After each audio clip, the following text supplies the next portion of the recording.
प्रसिद्धि से ज्यादा सिद्धि को बताया अहम। आमिर को राहुल के समर्थन पर बिफरी बीजेपी, बताया दोनों की देश के खिलाफ मिलीजुली साजिश।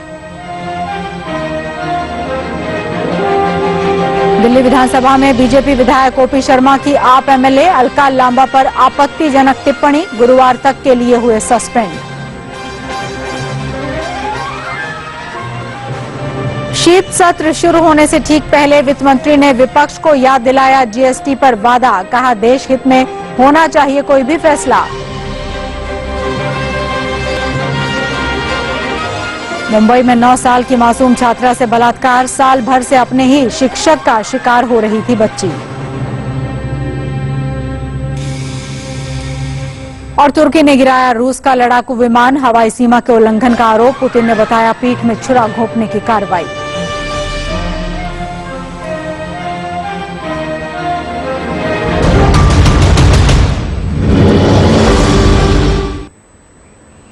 नमस्कार, स्वागत है आपका हमारे इस खास कार्यक्रम में। जिस सोशल नेटवर्किंग साइट के जरिए के कोनों से जुड़ गया, वही सोशल नेटवर्किंग साइट अब दुनिया के लिए सबसे बड़ा खतरा भी बन चुकी है।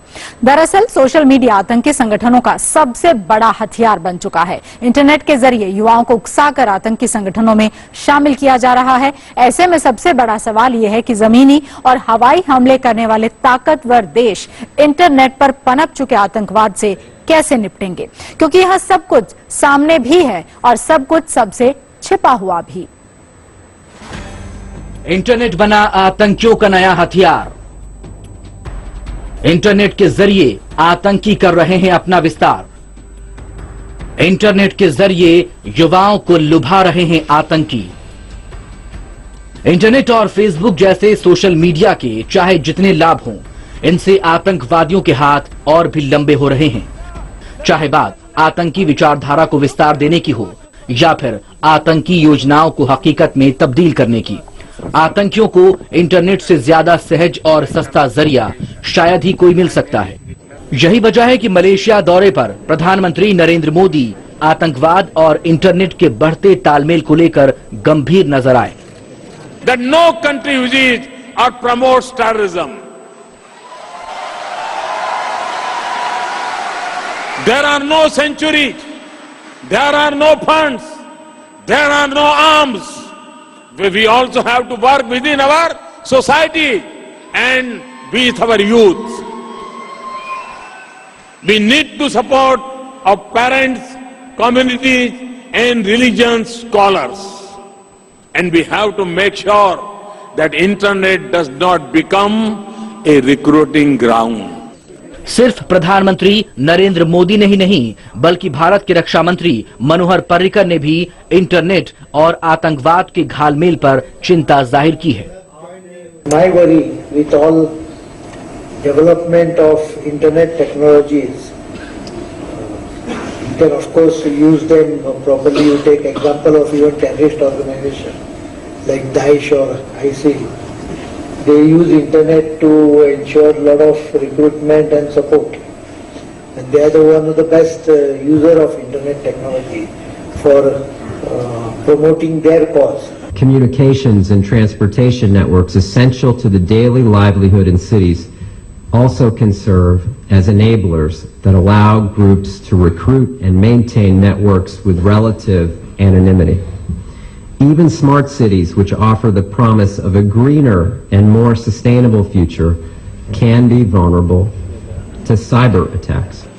यहाँ तक कि अब संयुक्त राष्ट्र भी इंटरनेट और सोशल मीडिया की नकेल कसने के लिए किसी अंतर्राष्ट्रीय समझौते की जरूरत महसूस करने लगा है। हाल ही में संयुक्त राष्ट्र मादक द्रव्य तस्करी और अपराध निरोधक कार्यालय यानी UNODC ने ऑस्ट्रिया की राजधानी वियना में एक रिपोर्ट प्रकाशित की।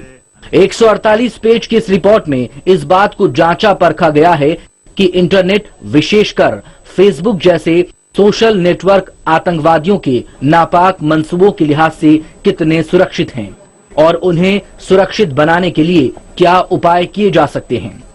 संयुक्त राष्ट्र संघ के इस कार्यालय के एक्सपर्ट ने पाया कि फेसबुक और उसके जैसे अन्य सोशल नेटवर्क आतंकवादियों की पहली पसंद बन गए हैं।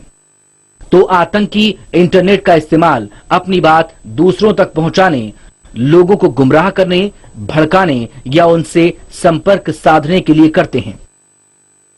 UNODC की रिपोर्ट में फेसबुक के साथ साथ ट्विटर, यूट्यूब और फाइल शेयरिंग सेवा रैपिड शेयर को भी आड़े हाथों लिया गया है। इस रिपोर्ट में इस बात की भी आलोचना की गई है कि इंटरनेट सर्च मशीनों के इंडेक्स आतंकवादी कंटेंट की खोज को और भी आसान बना देते हैं। दरअसल जब फेसबुक का चलन नहीं था, तब अफवाहें फैलाने या अनर्गल प्रचार के जरिए लोगों को बहकाने में समय लगता था। लेकिन अब सोशल मीडिया, इंटरनेट फोरम या चैट रूम जैसी सुविधाओं के जरिए आतंकी हर उल्टी सीधी बात का प्रचार आसानी से कर लेते हैं। और तो और नए सदस्य या समर्थक जुटाना भी आतंकियों के लिए अब बाएं हाथ का काम हो गया है। इसमें कोई दो राय नहीं है कि आतंकी संगठन इंटरनेट का इस्तेमाल युवाओं की भर्ती से लेकर कट्टरपंथी विचारधारा के प्रचार प्रसार और आतंकी गतिविधियों के लिए फंड जुटाने के लिए धड़ल्ले से कर रहे हैं। आतंकियों को अब तो इंटरनेट के इस्तेमाल करने में महारत भी हासिल होने लगी है। IS के आतंकी तो सीरिया और इराक में इंटरनेट का इस्तेमाल धड़ल्ले से कर रहे हैं। वहीं अब आतंकी अपनी पहचान बड़ी आसानी से इंक्रिप्शन टूल के जरिए छिपा लेते हैं, जो पहले कभी सरकारी एजेंसियों तक ही सीमित हुआ करती थी।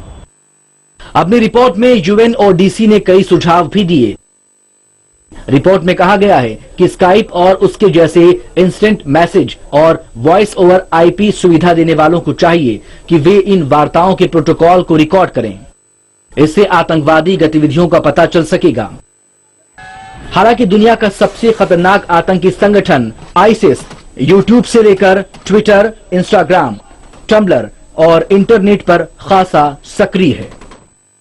ISIS इंटरनेट को किस कदर इस्तेमाल कर रहा है, इसकी बानगी हाल में तब देखने को मिली जब इराक के उत्तरी इलाके मोसुल में ISIS के आतंकी आगे बढ़ रहे थे। तब इस संगठन ने एक दिन में 40,000 से ज्यादा ट्वीट पोस्ट किए। ऐसा नहीं है कि ट्विटर ने आतंकी संगठन ISIS की ऐसी गतिविधियों को रोकने की कोशिश नहीं की है। ट्विटर ने आतंकियों से संबंध के शक में 1000 से ज्यादा अकाउंट को सस्पेंड कर दिया। लेकिन वीडियो और कई तरह की तस्वीरें हर दिन आतंकी संगठन अपलोड करते हैं, जिसका इस्तेमाल पूरी दुनिया में लोग करते हैं। आतंकी संगठन ISIS हैशटैग को भी ग्रुप मैसेज और अपनी विचारधाराओं की ब्रांडिंग के लिए धड़ल्ले से इस्तेमाल कर रहा है।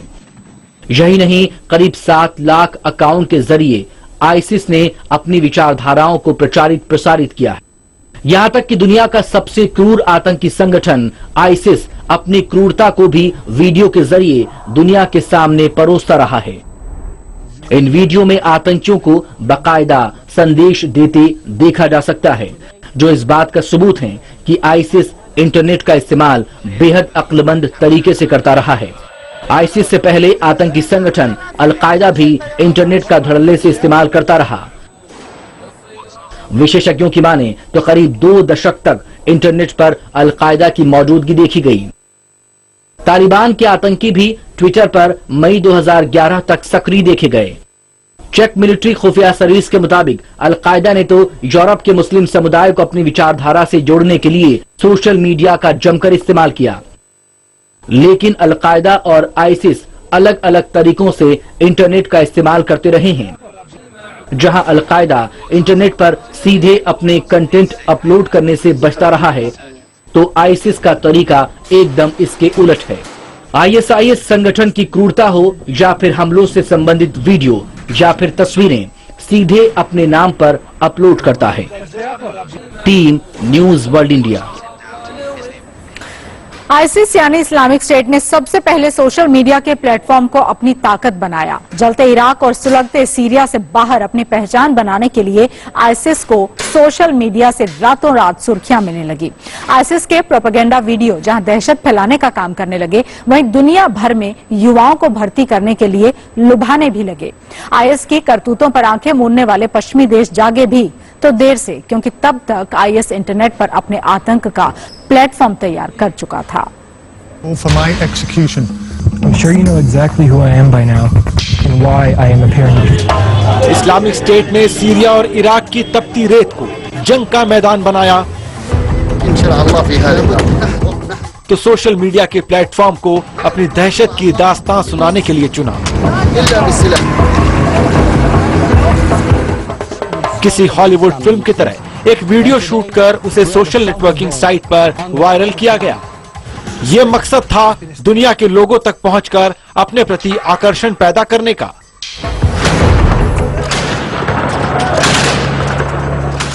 तो साथ ही दुनिया को ये बताने के लिए कि इराक और सीरिया में आईएस की दहशत की सल्तनत कैसी है।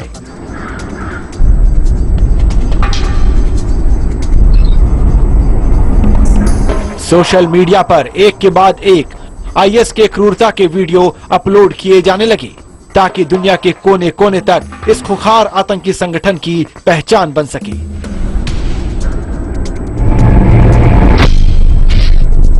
आईएस ने अपने क्रूरता की वीडियो से अलकायदा को पीछे छोड़ दिया।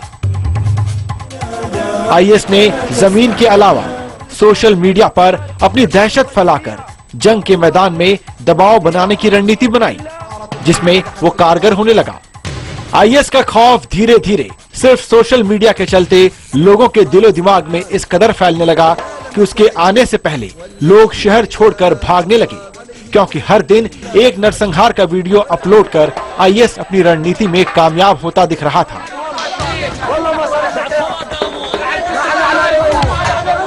इराकी सेना के हौसले आईएस के सामने पस्त हुए तो वहीं दूसरी ओर सीरिया में बशर की सेना आईएस को रक्का पर कब्जा करने से नहीं रोक पाई।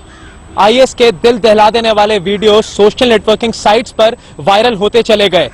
सोशल मीडिया आईएस के रिक्रूटमेंट का सबसे बड़ा जरिया बन गया। इंटरनेट पर यूट्यूब और अन्य सोशल नेटवर्किंग साइट्स के जरिए आईएस ने दुनिया भर से हजारों लड़ाकों को अपने संगठन में शामिल किया। आईएस की ही तर्ज पर दूसरे आतंकी संगठन भी सोशल मीडिया और इंटरनेट पर अपनी साजिश और रणनीतियां बनाने लगे। आतंकी संगठनों ने अपने संदेश कंप्यूटर की कोड भाषा में भेजने में महारत हासिल कर ली, जो खुफिया अधिकारियों की समझ से परे होती है।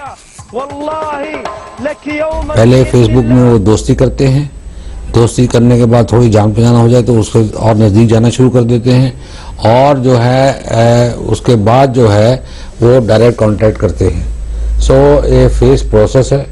दूसरा वो यूज कर रहे हैं इंटरनेट को अपना प्रोपेगेंडा बनाने के लिए, जैसे कि वीडियो हुए जिसके अंदर उन्होंने ब्रूटली किसी को मारा हो, जिसका कत्ल किया हो, जैसे कि आपने देखा था वो फ्रेंच जर्नलिस्ट का वीडियो था, अमेरिकन के वीडियो थे, वो इंटरनेट में डालना ताकि एक तरह से लोगों के मन में दहशत और खौफ पैदा करना। तो भिन्न भिन्न तरीके हैं ये, उससे वो इंटरनेट का वो फायदा और सोशल मीडिया का वो इस्तेमाल करते हैं। पेरिस हमलों के बाद सोशल नेटवर्किंग साइटों पर आईएस को लेकर सख्ती बरती गई। यूट्यूब और ट्विटर से आईएस को बैन किया गया, लेकिन सिर्फ एक आतंकी संगठन का ही अब खतरा नहीं है, क्योंकि आईएस की देखा देखी दूसरे आतंकी संगठन भी अपने लिए सोशल नेटवर्किंग साइट का इस्तेमाल भर्ती और हमलों का संदेश देने के लिए कर रहे हैं। कश्मीर में आतंकियों ने अपने वीडियो अपलोड किए, जो सुरक्षा एजेंसीज के लिए बड़ा सवाल बन गई। आतंकी संगठनों ने इंटरनेट पर कई तरीके इजाद कर लिए हैं। ट्विटर पर निलंबित होने के बावजूद ये लगातार अपने नाम और हैंडल बदलकर मौजूद रहते हैं। में इतने टेक्निकल टूल्स अवेलेबल हैं, इतने सॉफ्टवेयर्स हैं जिससे वो स्पूफिंग कर सकते हैं। मतलब कि जो अपनी रियल आइडेंटिटी है कंप्यूटर की, जो आईपी है, उसे ब्लॉक करके उसे कुछ और जैसे दिखा देंगे कि वो रशिया में है, या वो किसी और एनोनिमस सर्वर के थ्रू अपना आईपी चेंज कर लेंगे। आतंकी संगठनों को सोशल मीडिया की ताकत का एहसास हो चुका है और वो फेसबुक, ट्विटर, यूट्यूब, व्हाट्सएप के जरिए न सिर्फ आतंकियों की भर्ती कर रहे हैं, बल्कि युवाओं को उकसाने के लिए वीडियो भी अपलोड कर रहे हैं।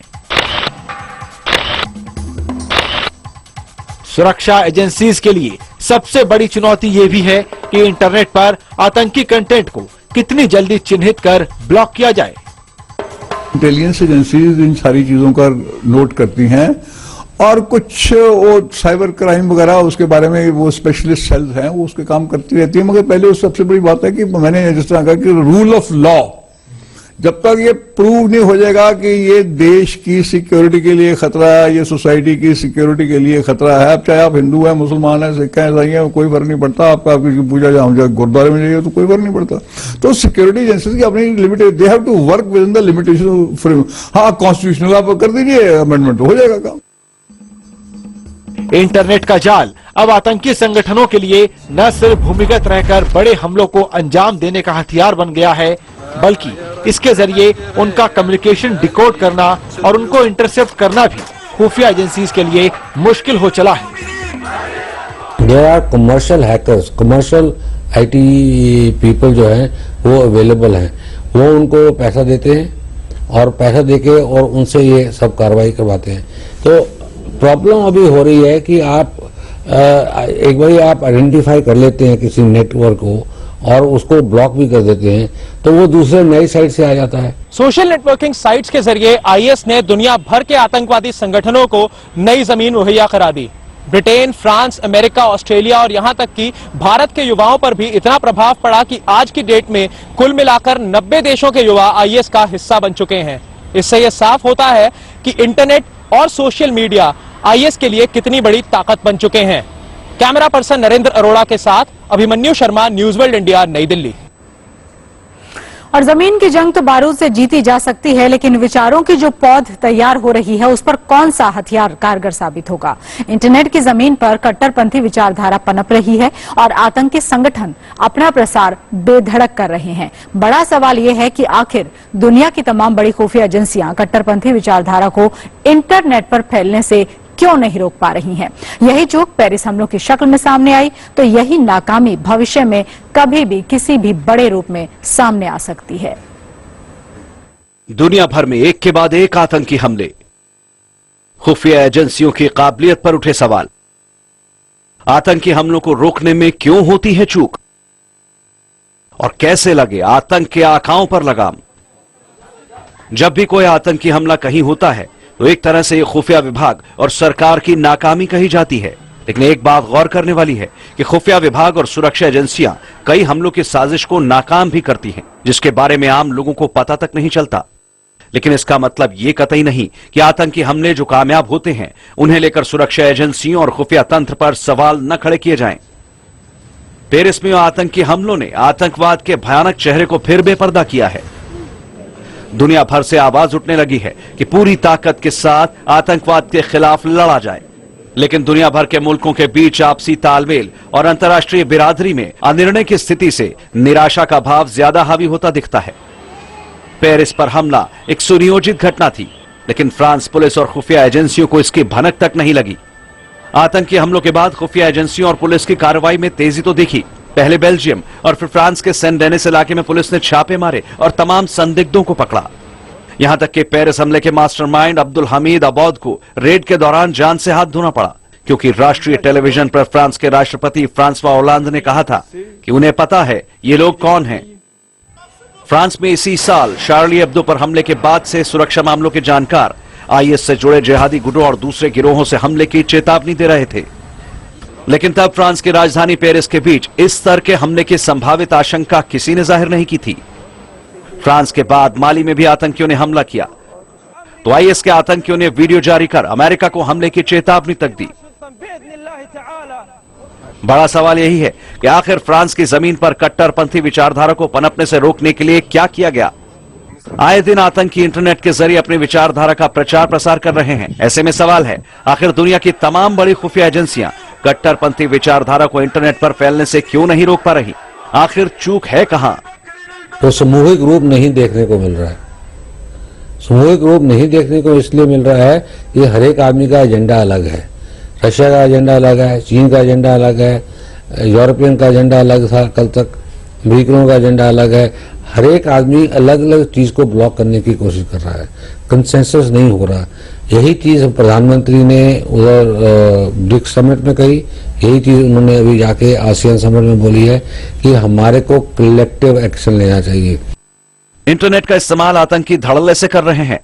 वीडियो से लेकर मैसेज और आतंकी विचारधारा से जुड़े कंटेंट इंटरनेट पर आसानी से मिल जाते हैं। इसके बावजूद आतंकवादियों पर कार्रवाई फौरन नहीं हो पाती। कहाँ से ये काम किया जा रहा है, किस देश के लॉ अप्लाई हो रहे हैं।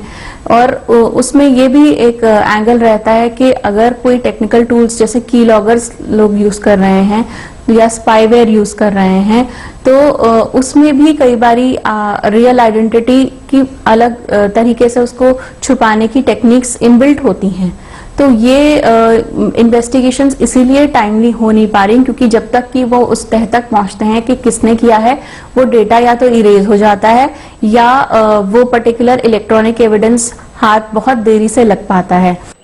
भारत में भी पोटा जैसा कानून है, एनआईए जैसी एजेंसी है। इसके बावजूद भारत कई आतंकी हमलों को झेल चुका है। सवाल यही है कि आखिर चूक कहां होती है। एक सवाल यह भी उठ सकता है, क्या खुफिया एजेंसियों की जानकारियां और ज्यादा सटीक होनी चाहिए? जाहिर है खुफिया इनपुट कभी इतना स्पेसिफिक नहीं हो सकता जितना हम चाहते हैं। आतंकी मॉड्यूल अक्सर अपनी योजना को अंतिम समय में बदल देते हैं। कई बार आतंकी मॉड्यूल से जुड़े आतंकियों को यह तक पता नहीं होता कि आखिर उन्हें धमाका कहां करना है। कई बार तो खुफिया एजेंसियों को टारगेट का पता होता है, लेकिन हमले के वक्त के बारे में उन्हें कोई जानकारी नहीं होती। ऐसे में लोकल पुलिस पर काफी जिम्मेदारी होती है।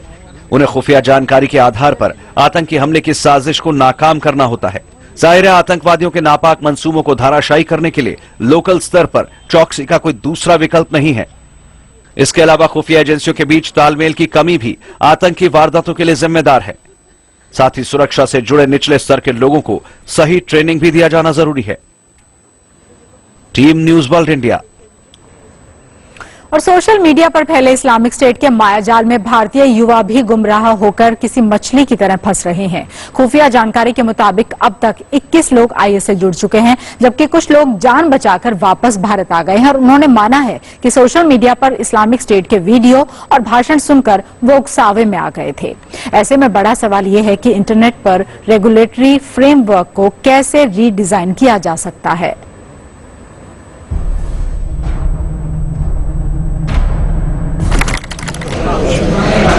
सोशल मीडिया पर एक माउस के क्लिक के साथ कट्टरपंथ की ब्राउजिंग में युवा अपने धर्म की इबादत को शट डाउन कर बगदादी के गुनाहों का चोगा पहनने को बेताब हैं।